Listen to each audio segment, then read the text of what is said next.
John Fatan Nuraju Why Kenya Fyote Dupate Mane Kangara San of Kokamu Wambayera Wala Sokam Nesgene Ambaratim Bokonem Kesi Kenya Kabade Nubosi Satijira Ebermadu Wakayo Ebermadu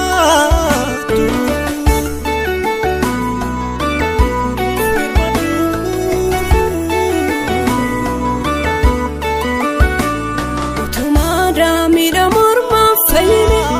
Kalami Kenya Yutunu Tamase Alaf Kesa Dabakan Kenya Lali Kankanesa Jana Yunu Madese Fido itiano sinkamno gupaka jalla walide tujra Rafika imalome ya wakayo samnike baye mira matizra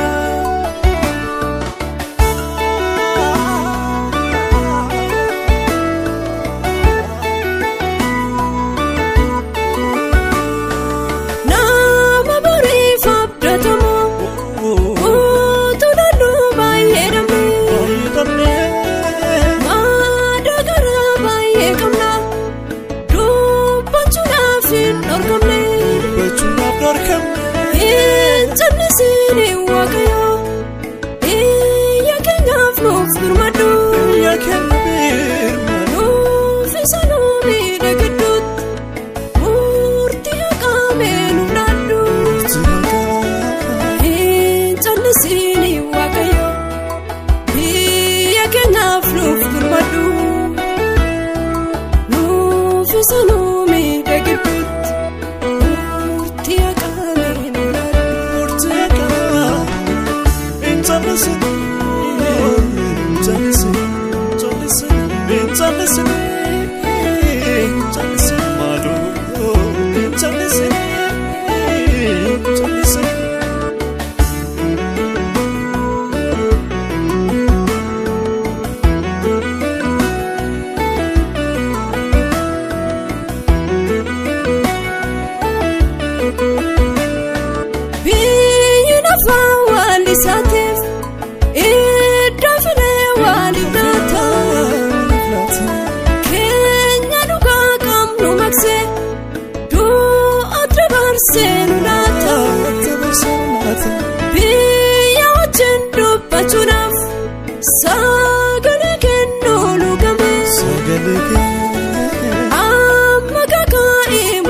Kenya mbayati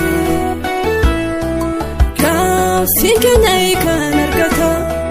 Yoti wakarat kati Yoti kati Yoti kati Ariye satu po aji rasati Furdindura jannati Tinab kuda tugungu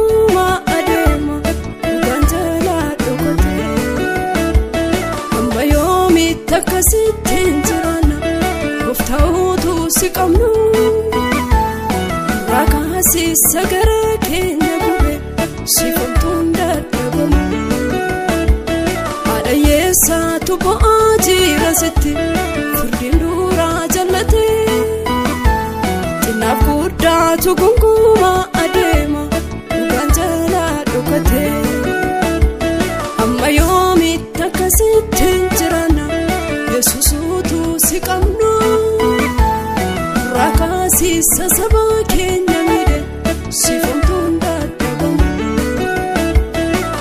Nufaka namni duga badabdime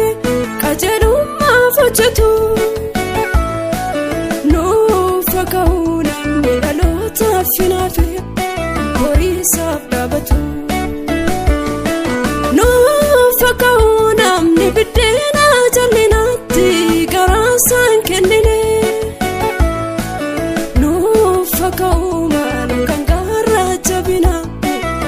sosaadhu.